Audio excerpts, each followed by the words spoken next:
What's up, everybody? Thank you guys for joining us on Robert Garcia Unfiltered. I wanted to start off the show by saying thank you to everybody for tuning in, for all your guys' views, for sharing our content, for all the likes, all the comments, everything. I check up on, we check up on on all the stuff you guys are saying. We're gonna start doing a little bit more on our social media in terms of because I know we used to go live and you guys were able to comment, ask questions on there, but we'll start doing where we'll let you guys know when we're going to upload something. So a few days before, we'll post it on your Instagram, Garcia Boxing, and the YouTube channel's Instagram @_RG Unfiltered, so that you guys can send us questions and stuff that you guys want us to talk about, maybe topics that are important to you guys that maybe we don't really get to talk about. So we'll start doing a little bit more stuff like that on our Instagram. But again, thank you, for all the views and all these subscriptions and stuff. We really appreciate it. We're glad you guys are enjoying the show. All the comments seem to be really, really good. So just thank you guys for that. With that being said, I wanted to get started with this past weekend's fights. We had 3 different cards. One in the UK. We had in the UK, Kiko Martinez defending his title against Josh Warrington. We had a card here in the on ESPN with Top Rank, headlined by Miguel Berchelt. Then we had a card in Minnesota headlined by Tszyu, his first fight in the United States against Terrell Gausha. And then we were also going to get into the announcement of Kambosos versus Devin Haney, and Devin Haney signing a multi-fight deal contract with Top Rank and ESPN for that fight with Cambosos, and fights moving forward after that. We'll start with the early show. Josh Warrington versus Kiko Martinez. Against Kiko Martinez came off of a TKO win over Galahad for the IBF. Or Galahad, I'm sorry if I'm mispronouncing some of these names from over there. Coming off of a big upset win to claim the IBF title. And now he goes in there in a rematch against Josh Warrington. The first one, Josh Warrington won via decision, I believe, and then Kiko gets stopped this time in the 6th round.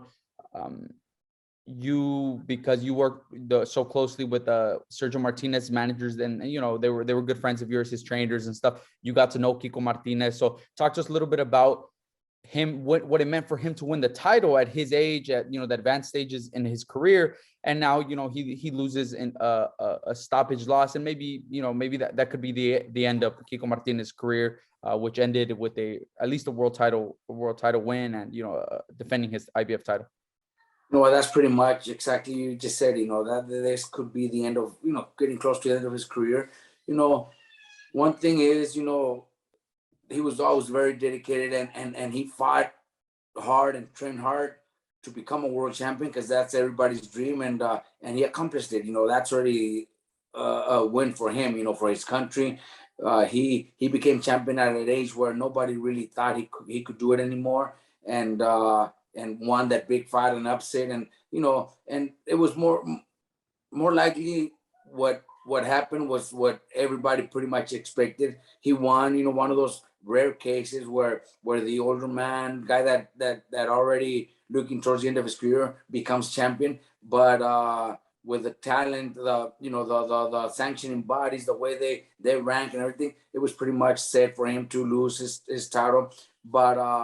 But he accomplished it, and he did it, and that's one thing that I know him, his country are proud of. His family, his team, they're all proud that he was champion, that he won that title at that stage of his career. Nobody expected that, and he became champion. So for that, he's always going to be proud of himself. Everybody should be proud of himself, of him and his country. He did something that nobody expected, and now he loses his title, but he also lost to a great champion. He lost to a great fighter, and he's going to move on in his life. I don't know if he's going to continue fighting, but he's going to move on.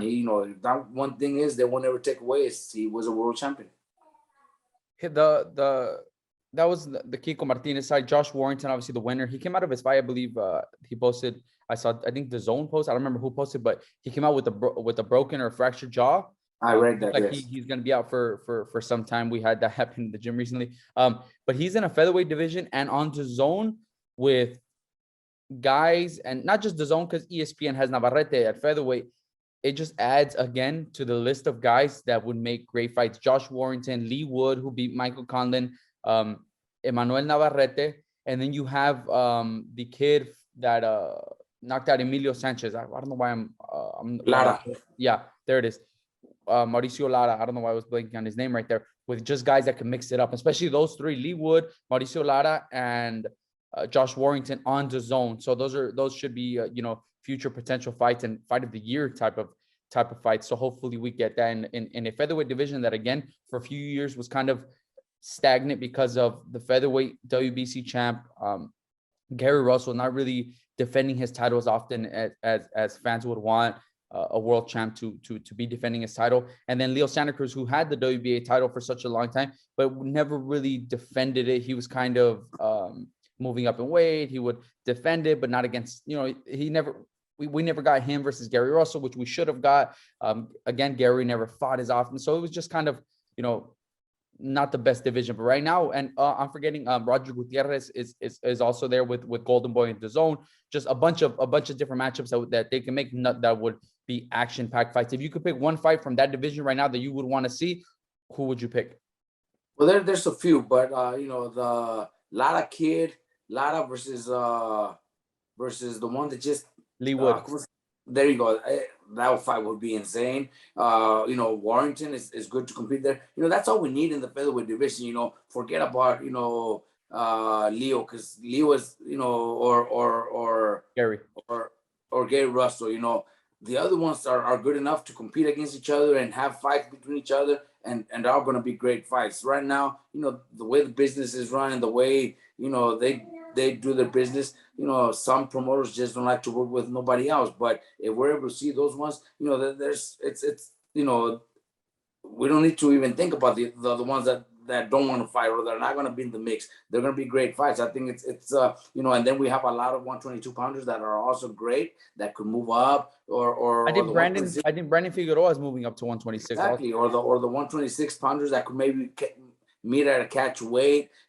There's so many possibilities right now. There's so many big fights that we could see that could get the boxing world excited.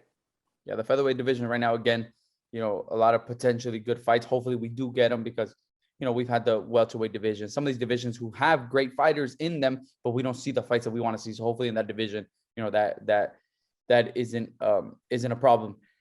We move on to the Showtime card. We had, again, the U.S. debut of Tszyu fighting Terrell Gausha, a former world title challenger, former U.S. Olympian.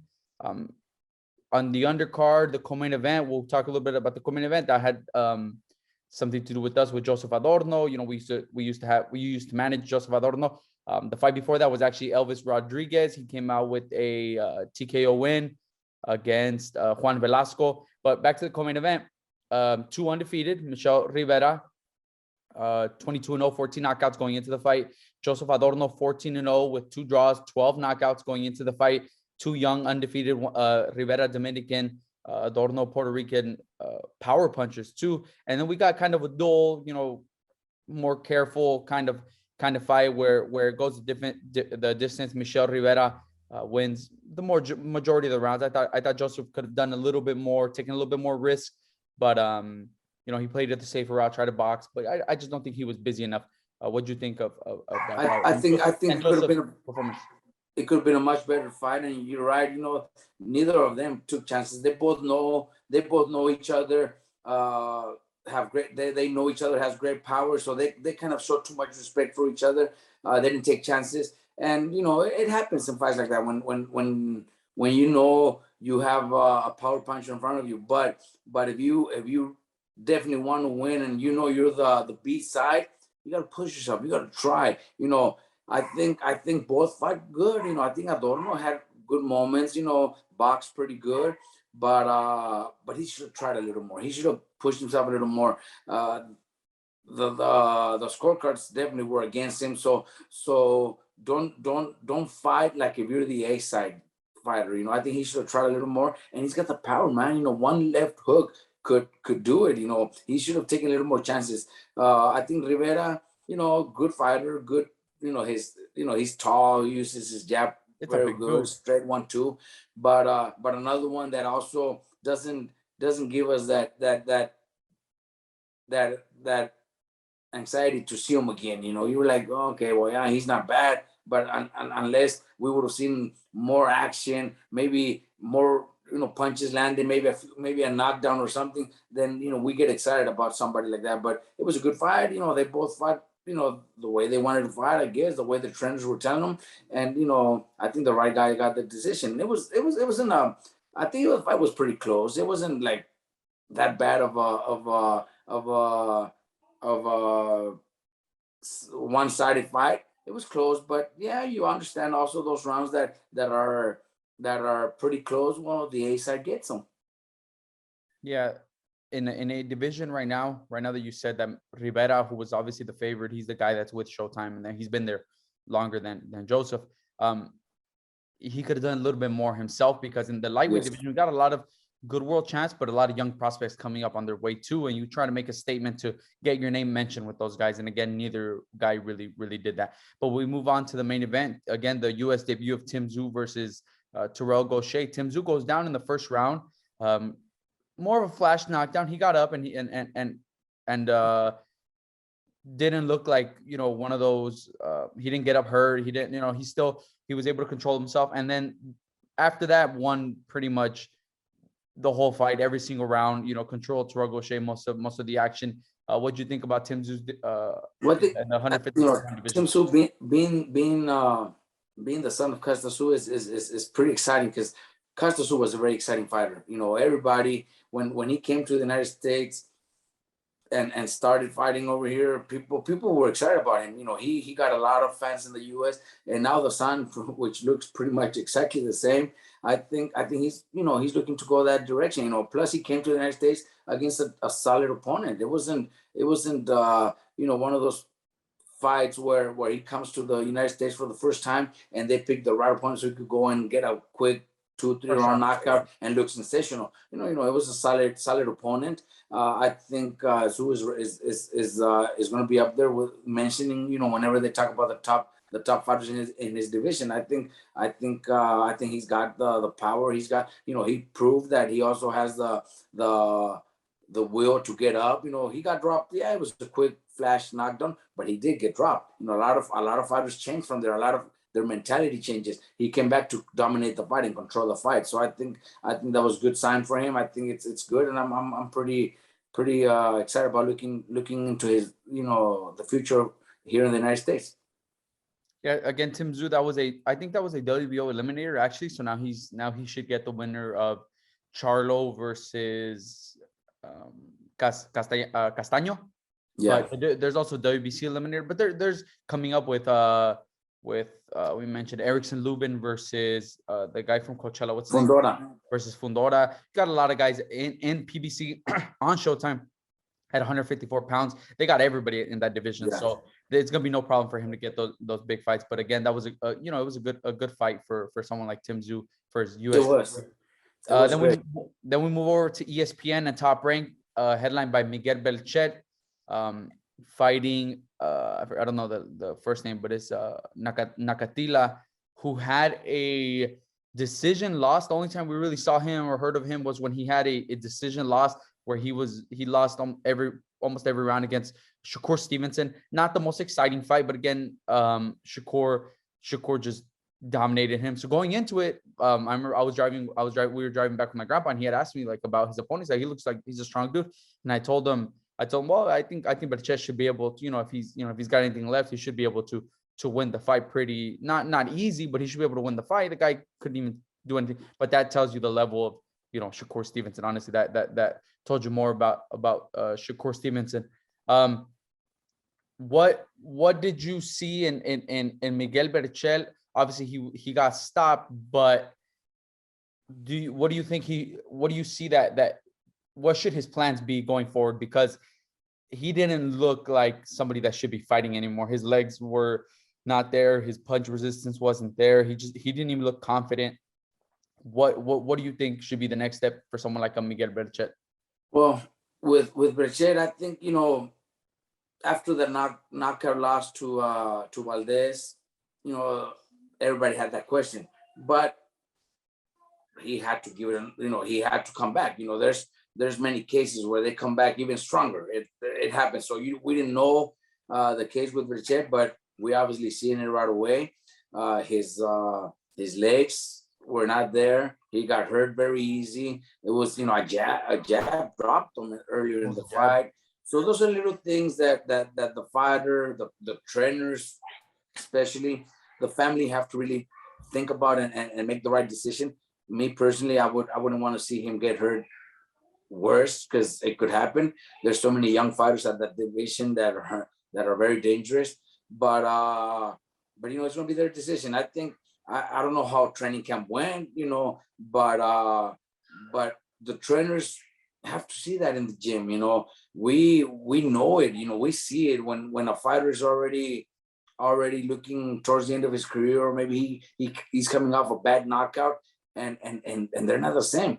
Like I said, some come back stronger, some come back even better, because they learn from it. It teaches them a lesson. But then some that their body just doesn't respond, even though they could try as hard as they can, their legs are not going to be there anymore. Manny Pacquiao got knocked out by Marquez, and then he came back and still became world champ a few years later. Became world champion. That's what I mean. Stuff, yeah. You see that it depends on the fighter, the body, though. Berchelt, from what we've seen, this Saturday, it was sad to see a champion, a champion's career go out like that. It's pretty sad. But like I going back to training camp, man, I for sure have to say that if the fighter comes out to the fight and performs like that, they had to see something in the gym. His legs were really wobbly on the whole fight since the beginning, and the moments he got touched right away, he was, he would get wobbly really easy. So I'm surprised that that didn't happen in training. Maybe everybody thought, oh no, it's just part of the sport, or when the fight, when he gets into the ring, it's going to be a different story. Well, that's the mentality a lot of trainers and managers and coaches, family members have. Oh no, in the fight you'll be better in the fight. But if you see the signs in the gym, then it's pretty much a guarantee it's not going to be good. I'm not saying that's the case, because I wasn't there, but we've seen it in our gym, in our own gym, with fighters that have got knocked out that are not the same anymore. Yeah, I was about to tell you, you've gone through camps, and we've heard about it, because I remember you guys used to talk about Sergio Martinez, how he switched up the way he did his training camps, because he had a lot of knee problems. He would spar maybe 4 times before a fight, but he was a veteran fighter at this point who didn't need all the tough sparring at that point anymore. He knew what he had to do in the ring. He had to protect himself in camp. I remember hearing that Bernard Hopkins got to a point where he wouldn't run anymore. He would just swim, and they would take it really easy on the sparring. Brandon, towards the end of his career, you would put him in with certain guys who weren't really going to touch him up like that anymore. Just, there's other occasions, but you learn to start to take care of fighters. So they had to have seen this going into the fight. Like, there's no way that Berchelt was looking sensational in camp, and then he shows up to the fight and looks like this. Like, they had to have seen it. And I think the fight should have been stopped. I mean, I don't know if they should have stopped it earlier, because he was getting hit, but I think the ref had the fact that the ref had to stop it is kind of like, okay, like the corner should, as soon as he got to the corner, hey, it's over. Instead of when the ref stopped it, the corner was actually kind of telling him, hey, give us one more round, okay, like that's not. Yeah, there was nothing to do one more round. It was just gonna get worse. The ref is smart. The ref did a great job, and could have, probably saved him from something worse. I went straight into the Miguel Berchelt. Oh, well, let's talk about his opponent, Nakatila, who now joins a loaded 135-pound division. We'll talk about Kambosos and Devin Haney right now. But with Top Rank, you got Lomachenko, you got Jamel Herring, who's fighting at 135 pounds now. Teofimo's moving up to 140, but he's around there. Then obviously all the 140 pounders that they have. Now they're going to get Devin Haney, George Kambosos fighting for ESPN. So, endless possibilities for him. Maybe Shakur Stevenson moves up in weight. A lot of great fights for him. But I went straight into the main event without. I forgot to mention some of the guys on the undercard. First two fights we had Arturo Cardenas fighting. I saw it on TV. I heard the commentary and stuff, and they were really, really impressed with them. We thought he won the first 3 rounds. The fourth round was the one that got a little bit close. The kid that he fought was really tough. Both guys 2-0, fought to a draw. But if you watch the fight and listen to the commentary and stuff, they were really, really impressed with Arturo Cardenas. But again, fought to a draw, so not the decision he wanted. Few other guys on the undercard. Haven Brady, another guy with Top Rank, undefeated on his way up. He won by TKO in the 4th round. Delante Tiger Johnson, another really good prospect to keep an eye out with Top Rank. Carlos Caraballo won a majority decision against Saavedra, who is the one that beat Biggie. He trains with Marcos and those guys. That was a questionable decision. Could have gone either way. Again, majority decision. Vivas lost a majority decision to Eduardo Baez. Another really good fight. But another one that had a lot of attention in his previous fights, and we talked about it where you just talked about it with Berchelt, where one fight could really change a fighter because of the way, the kind of punch that puts him to sleep. But I don't know if it's to that extent. I don't know if it's physically the way it is to Berchelt. Berchelt just doesn't look like he's there anymore physically, like his legs and stuff. But Josue Vargas lost to Chon Cepeda. That I don't believe that was a kind of knockout that ends a fighter in terms of the way he can take a punch, his legs and stuff like that. But mentally, Josue Vargas is one of these guys that goes into the ring really confident, borderline cocky at times, but has a lot of belief in his skill. And for him to have gotten knocked out like that, and for this fight, he fought a guy from Argentina, Nicolas De Mario, who was 15-5 with 3 draws going into the fight. Not the toughest kind of opponent the top rank chose for him. 15 wins. He had 9 knockouts, and he gets dropped twice. He wins a decision, but not to the level to where he was before.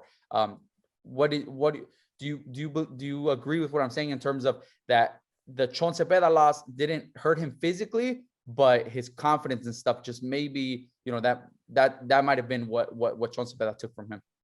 Well, yeah, I think it's one of those fights where one of the fighters where he might need a couple fights to come back to where he was before. It was a knockout, loss to Cepeda, and it wasn't one of those, like you said, that could probably hurt him for the rest of his career. But when he coming back, I think it's going to take a couple of fights before he's back to where he was before. He was very confident, like you said, even cocky at times. But it'll take him a couple of fights.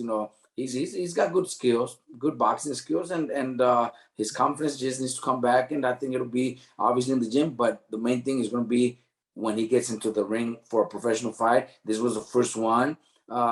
Next one, he'll be much better. From there, again, we were talking about right now Nakatila and these guys at 135. The big announcement over the weekend was George Cambosos versus Devin Haney have agreed to fight. It had looked like Lomachenko was a favorite. Then he opted to stay in the Ukraine with their whole Russia and all the stuff going on over there. Which you commend somebody like Lomachenko for doing something like that. He had the opportunity. He's always talked about how he wants to regain all his titles back, and that was his chance. But he chooses to stay in his country, which is an honorable thing to do. Yeah, good. But that leaves the door open for Devin Haney to step in and fight. Devin Haney had been saying for some time that he would take the same deal that Lomachenko was going to get. He would take the same deal. Sounds like they offered him a multi-fight deal with ESPN and Top Rank. That was the surprise of it, that it was not on DAZN. Kambosos beat Teofimo on DAZN, but then now Lou DiBella works out a deal with Top Rank and ESPN for 2 fights for George Kambosos. The fight with Devin Haney in Australia, June 5th. Then the rematch also in Australia later this year if Kambosos is to lose.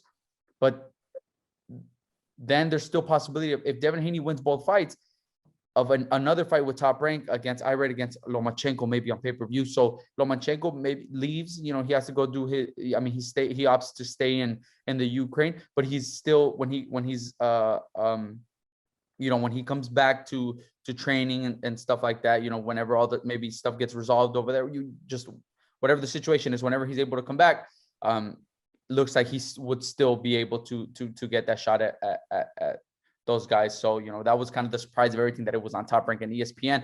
But I like what I saw and I heard from Devin Haney, 23 years old, fighting George Kambosos for the undisputed title, taking less money than he normally gets paid, because he makes good money.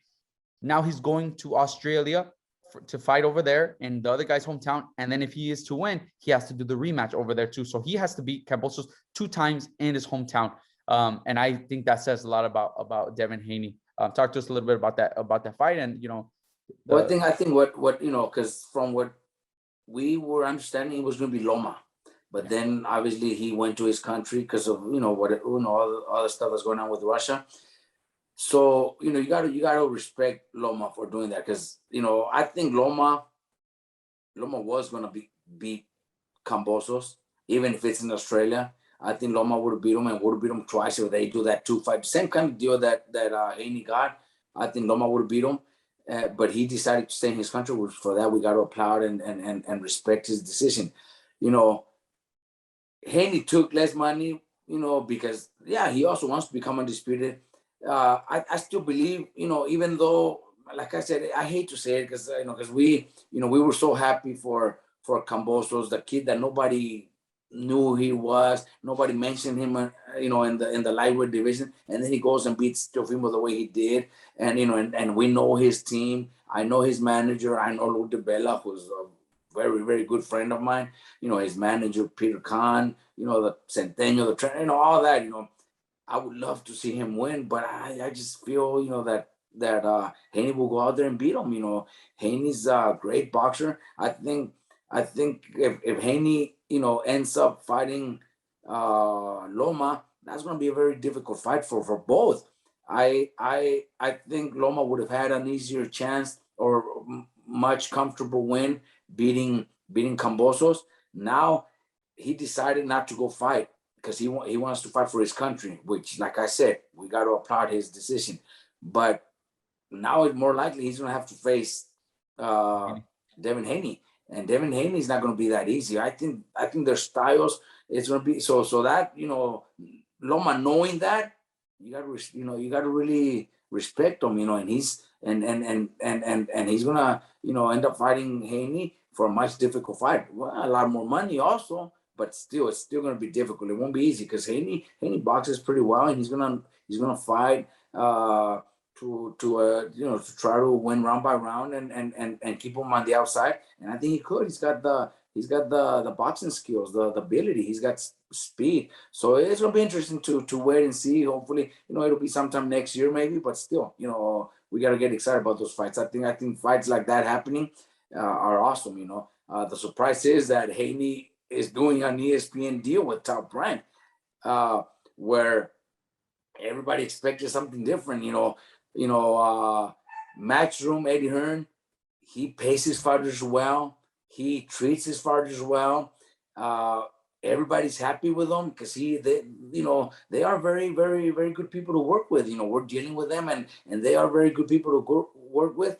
So it did catch us in a surprise, and that's where a lot of people, loyalty, this and that. When it's business, man, why is Haney, Eddie Hearn gave him what nobody else would give him. Sign him to a promotional deal with getting paid millions of dollars, where I'm pretty sure nobody else offered him that. And now, he's gonna move on to another promotion to get the better fights. That's what's nice about boxing, and hopefully people don't see it like that. Well, he was unfaithful. He was not loyal. No, that's the way it should be in boxing. We should all be able to see all those fights. We should be able to get Crawford and Spence to fight. Those are the fights that need to happen, and at the lightweight division, they're happening, and we're gonna get to see them. Eddie Hearn came out and his quote was, Devin Haney is a loyal kid. He's gonna go win those titles, and I believe that he's gonna come back to the zone.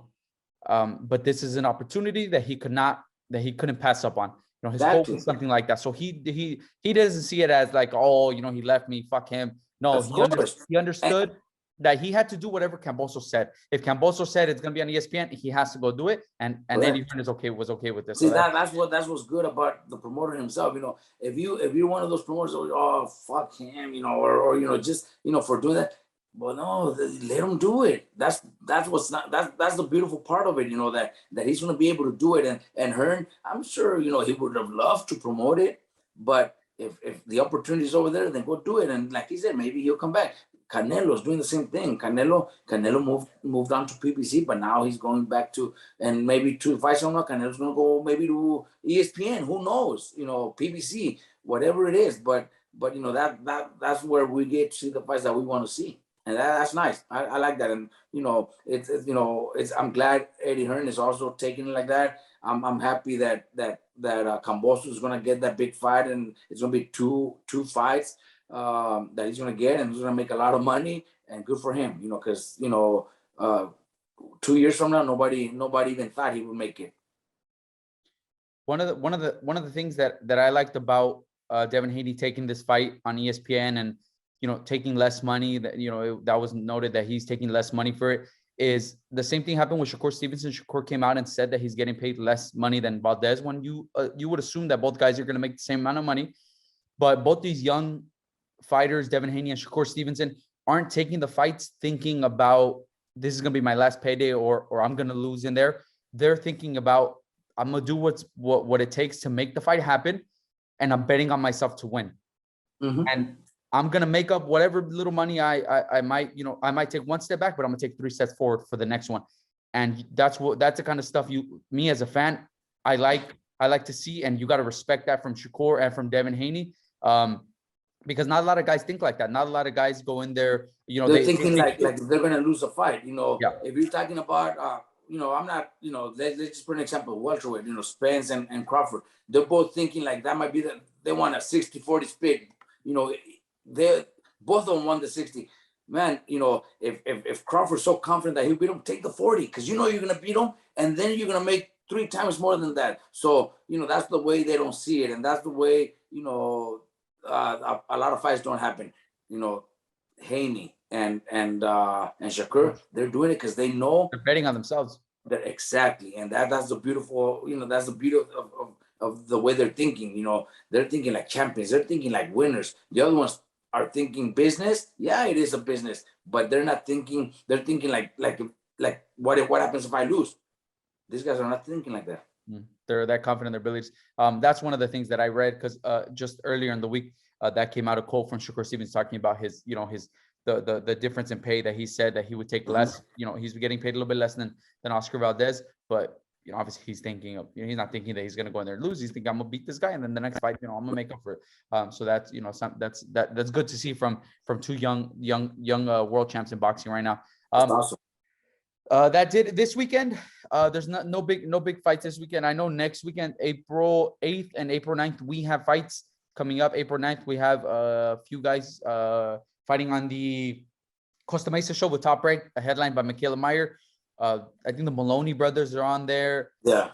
We have the co-main event, Giovanni Santillan fighting. Lindolfo Delgado is fighting on that. We have a pro debut, Angel Hernandez from Florida, fighting on there. The day before, though, April 8th, you wanted to talk about the Toscano. Yeah, April 8th in Tijuana. That's why, you know, because I know there's so many people, so many fans that we have in Tijuana, fighting for Toscano Promotions at the Sun Keys Auditorium in Tijuana. So, you know, hopefully people could come out and check out the whole card. You know, we have a couple guys on the undercard with Felix Soria and Gabriel Morataya. Yeah, but Gabriel's gonna be on the pay-per-view portion. Okay. You know, we have Soria and Aguirre, Eric Aguirre. They're gonna fight early, but they're also gonna be on the Toscano YouTube channel, so that way people could see them. But those, you know, in Tijuana that want to come out and say hi we would love to see them there. We're gonna have a great night of boxing. It's actually a pretty good card. And then the next day, obviously, we go to Costa Mesa. But yeah, let's go have some fun in Tijuana. I know there's gonna be a lot of fans. A lot of people have already been asking me about the show, and yeah, we're gonna be there. So hopefully, we could see a lot of fans there. So again, that's next week, April 8th and April 9th. This weekend, nothing for us, nothing really no big fights. But the next weeks after that, it's gonna be loaded. April 9th, 16th, May. There's nothing but April 16th. You got the big unification fight between Errol Spence. Guys, there's just endless fights that we'll get into next week, heading into it. But again, that does it for this episode. Thank you guys for tuning in again. Make sure you guys like, share, subscribe, and we'll see you guys next week.